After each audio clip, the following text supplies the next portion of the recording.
Does he want me to eviscerate him into the shadow realm? Hate everything about them. Absolute mega bellend is what he is. But I think Gary Neville and Bukayo Saka are engaged. I could have gone, how about this? Anthony Taylor. Right, hello everybody, welcome back to The Golden Sky. I'm Tom. This is the player ratings for Liverpool's 0-0 draw with Arsenal at the Emirates. What sounds like a boring game with the scoreline, it was anything but boring. Let me tell you that one for free. Guys, I think that was one of Liverpool's best performances of the whole season, and I'm not even kidding at all. I loved that game. I was well into it. We've got loads and loads to talk about in these ratings. I will say, these are not going to be so PG, so grandma, click off the video. My word. Let's get these lads on the board who played. Another good thing about tonight, we've got many good things to talk about. We've got many bad things to talk about. We only made one sub, so it's not even, there's no even overtime for me in this video. I don't even have to work overtime. There's 12 lads, and one of them played about 5 seconds. So that's even another extra bonus on top of things. Guys, what a performance from Liverpool. We are so unlucky there not to come away with more from that game. But we do come away with a lot. We come away with a really good performance. We come away with stopping Arsenal, getting extra ground on top of the league. Because I hate them lot, by the way. Hate everything about them. We'll talk loads more about that later in this video.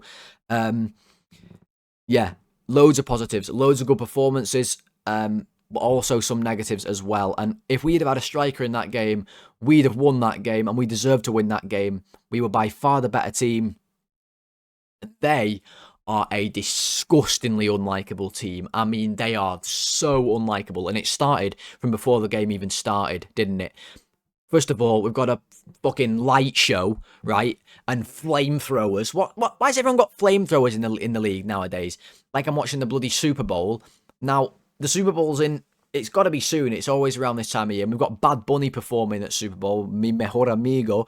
Listen, that is when you have that type of show, not before a fucking Arsenal game in January. You're having a laugh. We've got a bloody light show. Then they put on that shite song they sing, North London Forever, where the second line is literally whatever the weather. Oh my God, I'm so scared and intimidated to play at the bloody Emirates. It's a joke. Then we had the drum for the whole game. Honestly, I could have throttled that fella. He was Arsenal's man of the match tonight because he drove me up the loony bin. I'm telling you, he was relentless on that thing. It was like, who was that fella on Britain's Got Talent who did the drumming? I can't even remember his name. That's a very niche reference for people there. If anyone knows his name, comment it. But he must be the one drumming. It was ridiculously annoying. We were contemplating if it was piped in, the drumming. It honestly could be. Arsenal are that shameless. Then you've got Lego Head running around on the side, just being a prick as usual. Actually got booked tonight for being out his technical area. Now, they booked him for coming out of his technical area. He never enters it. So that's the bigger problem. He never actually goes in it. You know, he's an absolute mega bellend is what he is. The worst of all. My brother said that his hair is made out of Gore-Tex, which is funny enough to make it onto the ratings. It absolutely is. His hair's made out of Gore-Tex, and it really is. It's like ripstop, anti-rip, impenetrable hair. It was absolutely flying down with rain, and his hair is just stuck. Like, it's made out of basically the most, whatever the strongest material in the world is, that. It's ridiculous. He's an absolute, he's an arse. He properly is. He's there telling everyone, he's like going, calm down, while he absolutely freaks the fuck out. It doesn't make any sense. He's confusing. He's so unlikable. He's a blue and an Arsenal lover. It doesn't get much worse than that. It really doesn't. Obviously, we had Martinelli. We'll talk about him when we talk about some of the players. I'll save that one for now. But what I am going to do at the start of this video is I'm going to talk about, well, we're going to start with the Muckery Index, but before we do that as well, one more thing I've just remembered. They played, at half-time and before the game, they played some version of Rule Britannia. But it was like, was it an Arsenal remixed version? I couldn't work out what it was. I hated it. I hated every minute of it. I hate Arsenal. Oh, I hate them so much. We deserve more from that game. We absolutely did. And that draw, I'll snap your hand off for that draw. It was a brilliant performance from us. let's start with the Muckery Index today, because that game was littered with muckery. Absolutely littered with it. So let's talk about it a little bit. The first penalty shout, the one on Frimpong, that could have been a penalty. It could have been. Now, it's not a stonewall pen for me. It's maybe a little bit soft, but Hincapié certainly kicks Frimpong in the ankle, forces him to roll his ankle, and then he can't get the ball. So, penalty? Maybe? I'm not sure. It's a little bit soft. I can accept that. Maybe that one's not your penalty. Maybe that one's not your cup of tea. Fair enough. Okay, that's fine. I can accept that. What I can't accept is the Florian Wirtz penalty shout in the second half. Well, we'll talk more about it in more detail when we get to Wirtz, but that's a stonewall penalty for me, in my opinion. And not only did they not give it, and the big mank in the middle, the referee, goes like this, you couldn't wait, did the biggest no ever. No penalty. Oh, I could have gone, how about this, Anthony Taylor? How about that? No consciousness for you. How about that? Knock you right out, mate, is what I think about you. It was a stonewall pen.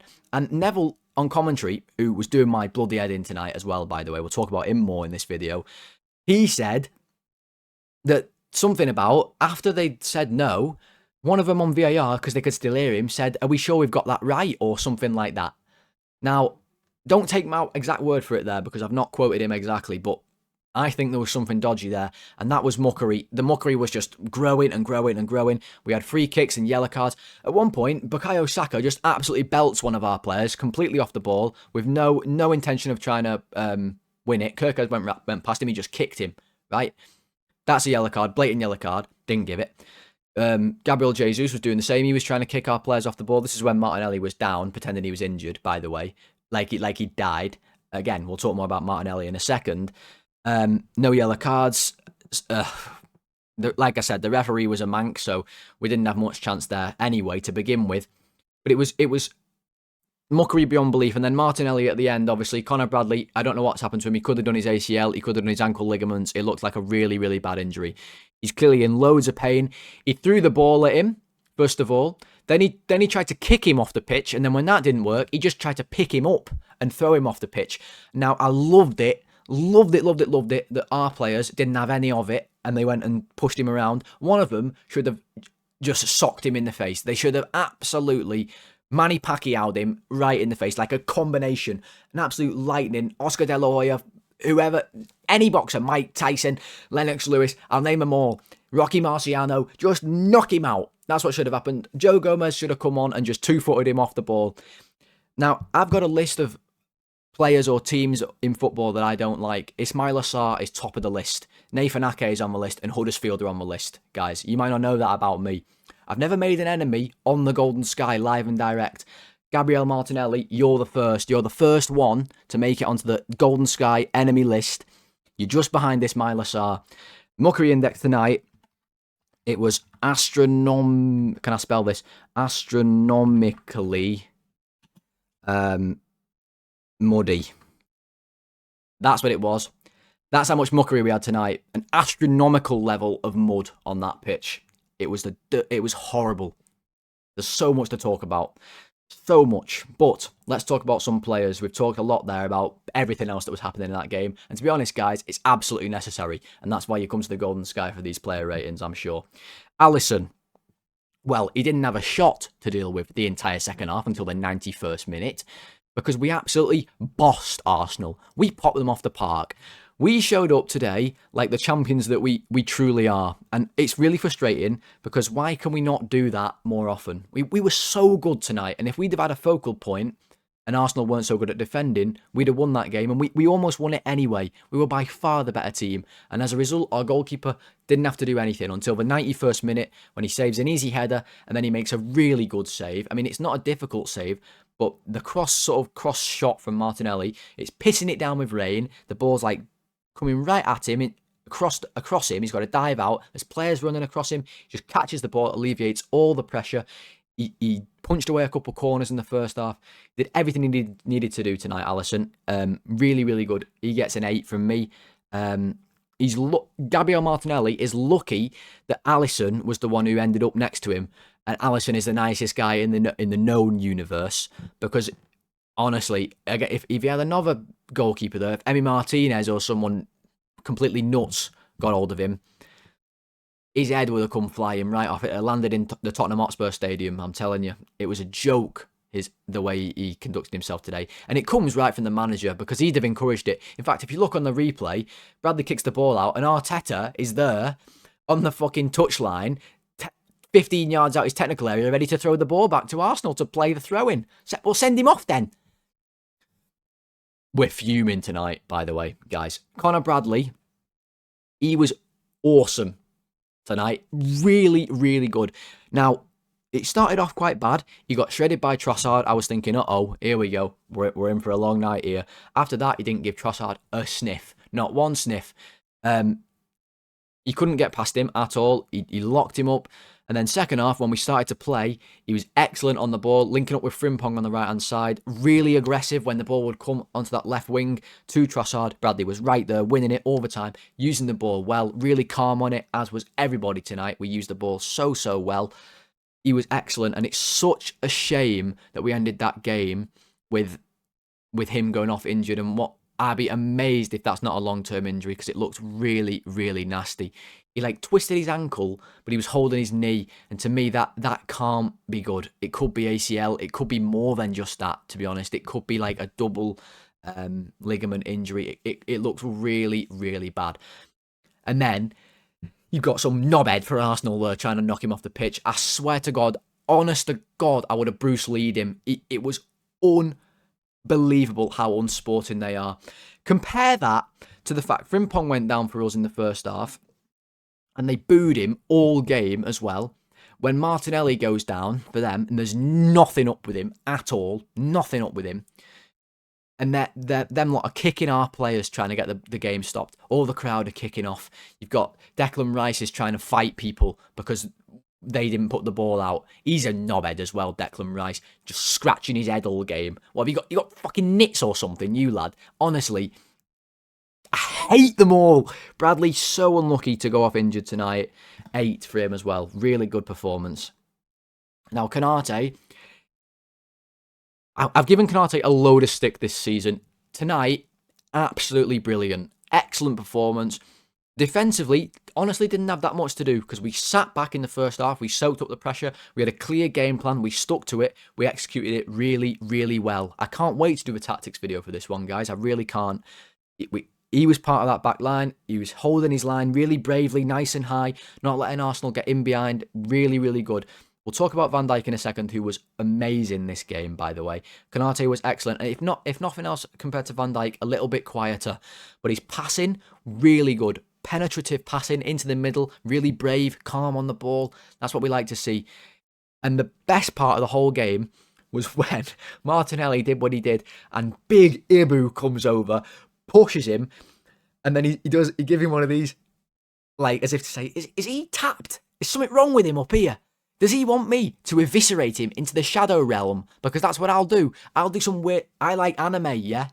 I'm talking like I'm Konate. I know he watches all sorts of anime. I don't know nothing about anime, except there's one called One Punch Man, I think. And his whole thing is that he just defeats everyone in one punch. Well, Konate should have said, I'll fucking one punch you to your absolute, complete death. It'll be like you've disintegrated, I'll punch you that hard. You should have eaten him. Just chomped him up for breakfast, full rhino, just chomped him up. I loved it, and it got an absolute bonus point from me, Konate. I'm giving him an 8 as well. I thought he was excellent, and then that little bonus point at the end just pushed him up to the 8. Van Dijk, this fella tonight was the custard cream of the crop, my friends. He was so good tonight. I mean, organising the back line, it goes unnoticed. It goes in games like that, in that first half. It's not easy to do what we did. Now, yes, we sat back and we defended, and there might be people watching this video who don't like the way that we did that in the first half. But let me just put something into perspective for you. We've got no attackers fit except Gakpo. He's our only attacker fit, right? We're playing the best team in the league. We're not that great. We're away from home. Even when we've been really good in previous years, we've lost at the Emirates. We've played a damn sight worse than that and lost games at the Emirates. I think tonight, Slot deserves loads of credit. He was really brave, and Van Dijk led the back line, led the team excellently. I love the way he kicked off at Rice when they didn't put the ball out for us. Honestly, they are so unsporting. It's unbelievable how unsporting they are. Not just that, not just his work organising, but when the ball came near him, he was like Thanos at the back, just eater of worlds. Gyökeres, the shittest striker to ever grace the Premier League. Honestly, he's horrendous. Did he even touch the ball? Victor Anichebe, Umar Niasse, Aruna Kone, Hugo Rodallega. The streets clear of this guy. Streets clear. I could name more. They're just a few that came to my mind. Rodallega was alright as well, by the way. So was Anichebe. He's the worst player ever, so that was like easy for Van Dijk. It was honestly, it was easy. Gyökeres, how he has made it to Arsenal is there's still hope for me making it to Liverpool if he's there. He's awful. He got took off, and they brought Jesus on who just cried all game long. In fact, at one point, he legged up Konate, and then he goes to the ref. Oh, well, how can that be a foul? He's dead tall, and I'm dead little. Are you thick in the head, lad? You legged him up. They're not right, these Arsenal players. They're honestly not right in the head. I hope to God City win the league. I hope to God they do. Van Dijk, he was absolutely brilliant. Heading things away. First to the ball. Every time the ball went to a striker's feet, he was first to it, winning it back. Again, his play on the ball, excellent. Same as Konate. Really, really good performance. For me, it's a 9. He was so good tonight. And Milos Kerkez at left back might have been better than him. He was top class tonight, Kerkez. His best performance for us by a mile. He was so good against Gary Neville's favourite person in the whole world. Now, I'm going to say something. Now, I've got no basis to back this up, but I think Gary Neville and Bukayo Saka are engaged in some sort of romantic relationship. They must be. There must be some sort of goosing going on there, I'm telling you, because Gary Neville, I swear to God, he would, if he could, all game long, he would just sit on a camera of Bukayo Saka and he would just stare at it lovingly with eyes like that are love hearts, like in a cartoon. He loves him. Saka could do anything and he's like, oh, Saka, you're just so good. Oh, look at that brilliant play from Saka. And it'll just be like a 5-yard pass. Now, don't get me wrong, Saka's a good player, but Kerkez had him in his back pocket tonight. And you've got the fucking Huel guzzler on commentary. Kerkez at one point in the first half, Saka gets into the box. He does really well. Saka, he's like holding players off, tries to have a shot, and Kerkez stuck with him the whole way, blocked it. It was a brilliant block. And Neville was like, "Wow, did you see that from Saka? That was just amazing. Look at the strength." What he should have been saying, right, once he's put down his favourite flavour vanilla Huel or whatever the fuck he likes, he should have said, "Brilliant defender from Kerkez, stuck with him the whole way, blocked the shot. As a fellow fullback, that was brilliant play. I understand what he did there." Now, he didn't, and I don't know why. Maybe he spent too much time on LinkedIn or whatever else sponsors he has. Listen. Finally, in the second half, once Kerkez had made like his 6th tackle on Saka of the night, completely locked him up, by the way, and Saka, in the words of Lee Gunner, stinker and hooked, by the way, because Kerkez locked him up. Finally, Neville said, Kerkez, it was like glass leaving his mouth when he had to say it as well. Like he could barely get it out because it was killing him. He said, I think Kerkez has just had the edge in that battle today. Do you think, Gary, lad? Listen, I've seen Gary Neville in real life. I should have clocked him one. Kerkez was fucking ace tonight. Absolutely brilliant. What a performance. Locked Saka up, tackled him all the time on the ball, making great runs down the left-hand side, used it really, really well, finding Gakpo where he can. Doesn't always get used by Gakpo, we know that, but he was really good in his link-up, knew when to go forward, knew when to sit in. The only mistake he made all night was when he dove in on Saka, the first time Saka had the ball. Other than that, he didn't give him a sniff. Super aggressive, won the ball all the time, didn't let him get set, kicked him around, bullied him. Absolutely bullied him. 10 for Kerkez. So good. That's as good a left-back performance as you can get. Gravenberch.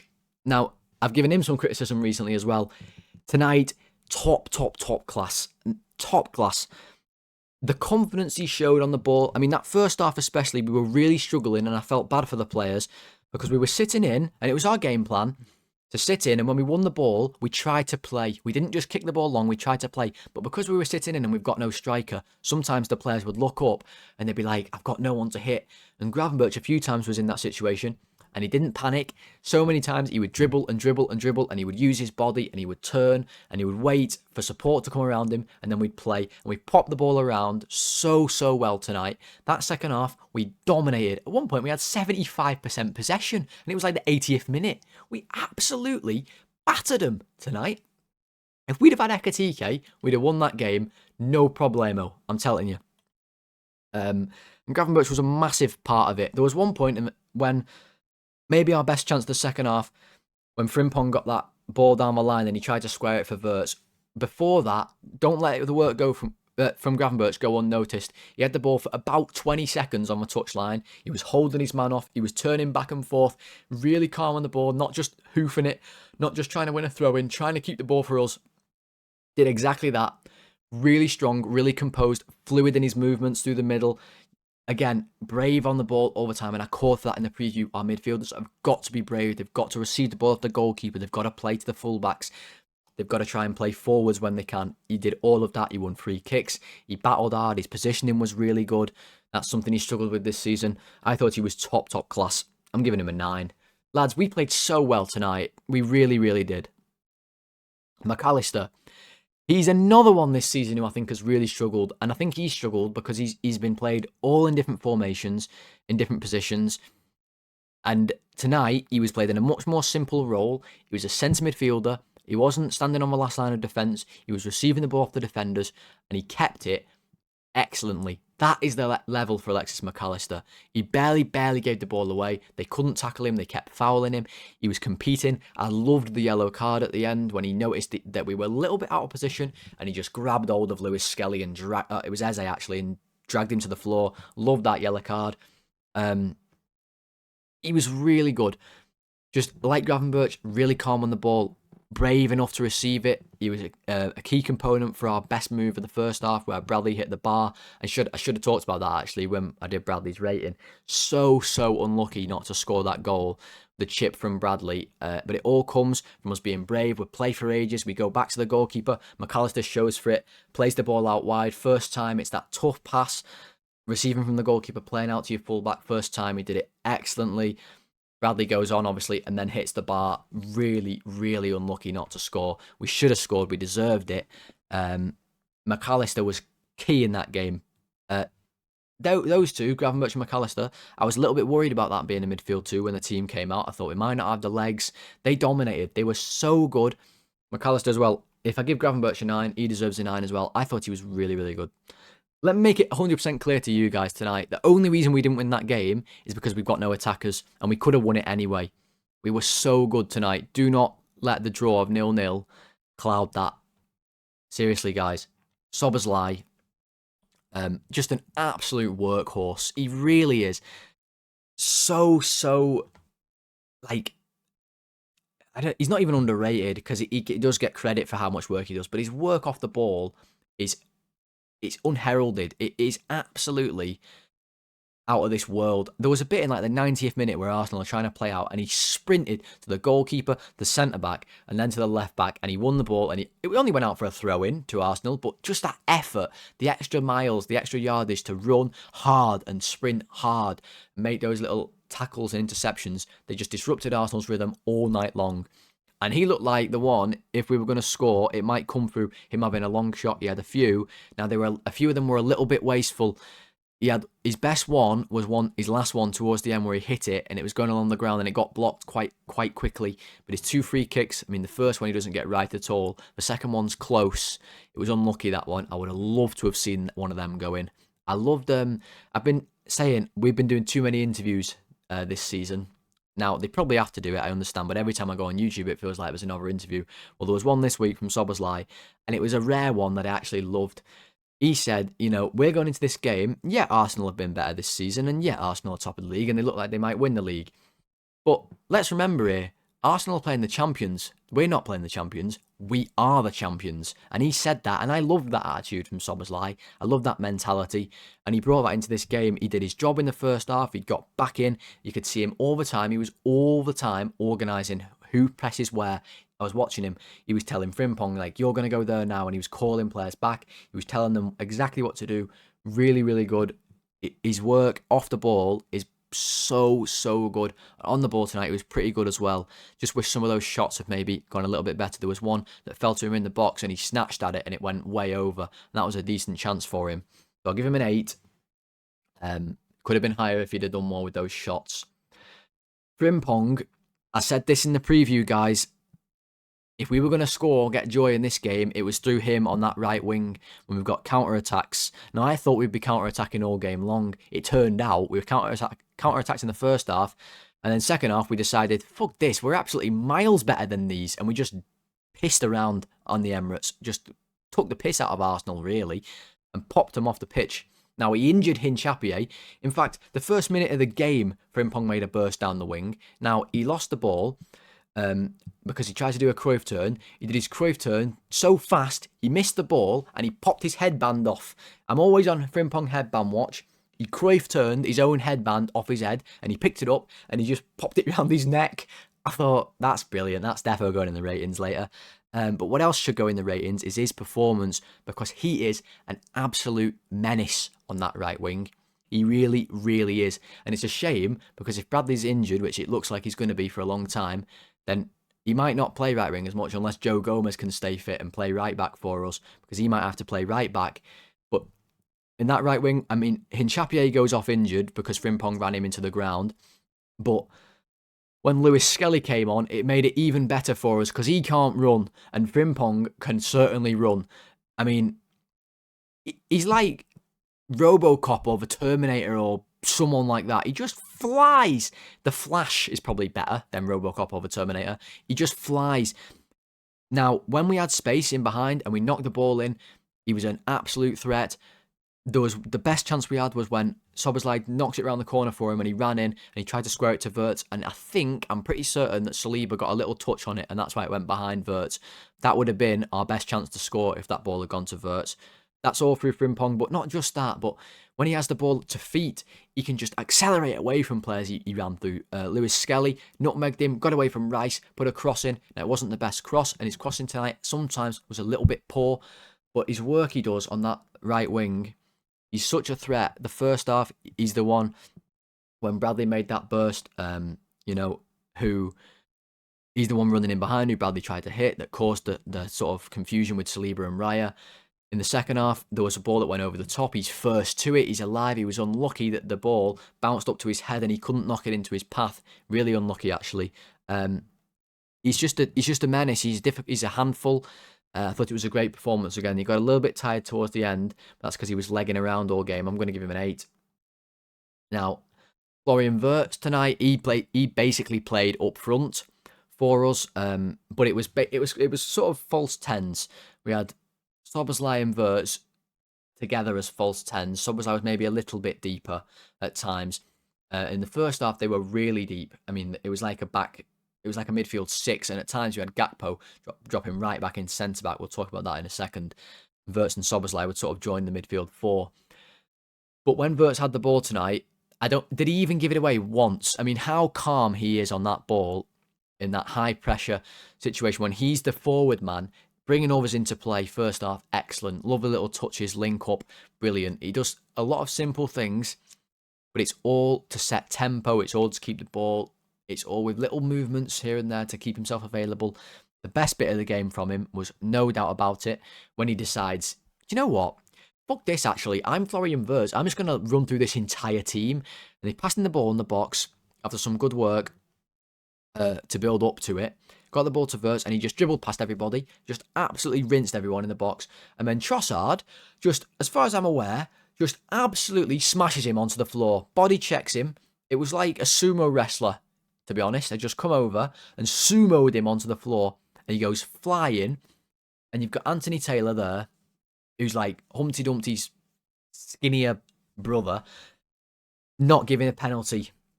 Now, oh God, honestly, that for me is a Stonewall penalty kick. It has to be. I don't see why it isn't, to be honest. I'd love to hear an explanation of why they didn't give that as a penalty. Like I said, you can see it here, the Muckery Index. It was an astronomically muddy game. There was so much muck in that game. It was unbelievable. Wirtz, not the easiest game for him because of the position he's playing, but he did it so well. If we'd have had someone in front of him that we could have then hit when he was getting the ball, because when we had the ball with all our possession in the second half, you might say, yeah, Tom, we didn't create all that much, or yeah, we had the ball, but what did we do with it? You've got to remember, guys, we've got no attackers. We've got no attackers. But what we did tonight was so brave. And if we'd have had attackers, it's a different story. We tried to play on Arsenal's mistakes. We were patient. We didn't force things. We made a few chances. We were really unlucky. Like I said, if he gets that one off Frimpong, I'm sure he's going to stroke it into the net. I'm sure of it. I thought it was a great performance from him. I'm giving him an 8 as well. Let's give him the 8 there.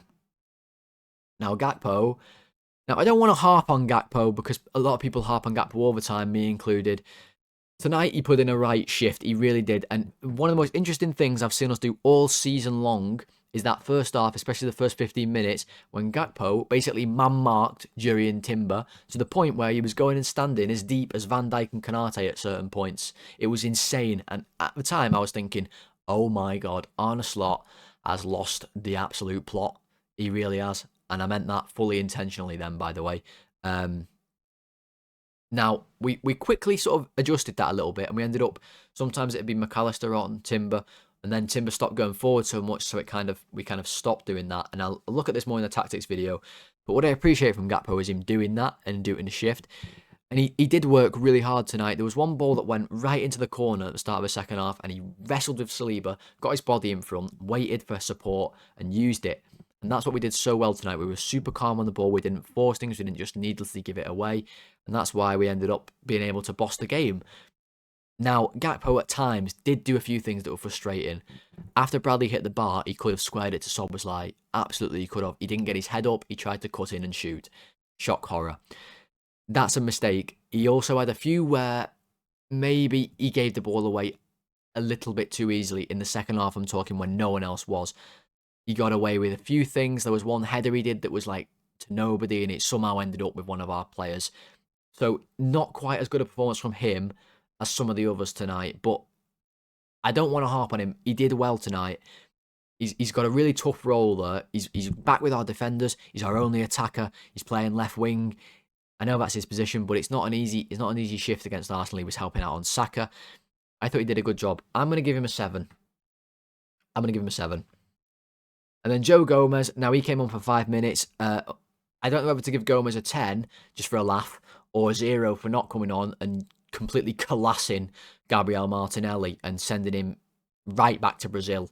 So I'll just give him a 6 instead. But yeah, I mean, Gomez came on. We didn't make any subs tonight. The reason why is because Arne Slot knew these lads were playing really well, and basically if we made any subs, it would probably make us worse. We could have brought Jones on maybe for a midfielder, but why? The midfielders were doing really well. There was no need. If everyone could get through the game, then they get through the game, and we have no one on the bench. Like, he's not going to bring Chiesa on, guys. He's not going to bring Rio on. Everyone played well, I thought. And Gomez probably wouldn't have even come on if Bradley didn't get injured at the end. So, yeah. Right. That's it, everyone. We've done the Muckery Index already. So they are the player ratings for Liverpool's 0-0 draw with Arsenal. And I really do hope you did enjoy them.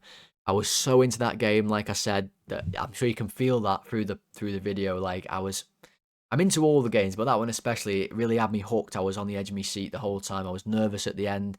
I really wanted us to score. Unfortunately, we didn't. But I'll go to bed tonight satisfied and happy with how we played. If you did enjoy the video, guys, please do leave a like on it. If you had a laugh, leave a like. We're trying to get to 30 likes on the video, so if you did enjoy, please do click that like button. We're also trying to get to 500 subscribers, and like I said in the last one, we're getting close to 400, so click that subscribe button and help me get closer to 500. That would be much appreciated. Podcast listeners, thank you for listening if you did on whatever platform you did so on. 5-star rating and reviews, follow the show. That would be much appreciated as well. Guys, I'll be back very soon to tactically analyse that game. I'm actually really looking forward to it, to be honest, because I had a lot of interesting things going on, and we actually played well, despite not getting the win. I think that was a lot better than a lot of us expected tonight. So let's be positive for once. We did well. Let's leave it at that. Hope you enjoyed the video, guys. I'll speak to you in the next one. Thanks for watching. Like, comment, subscribe. I'll see you soon. Goodbye.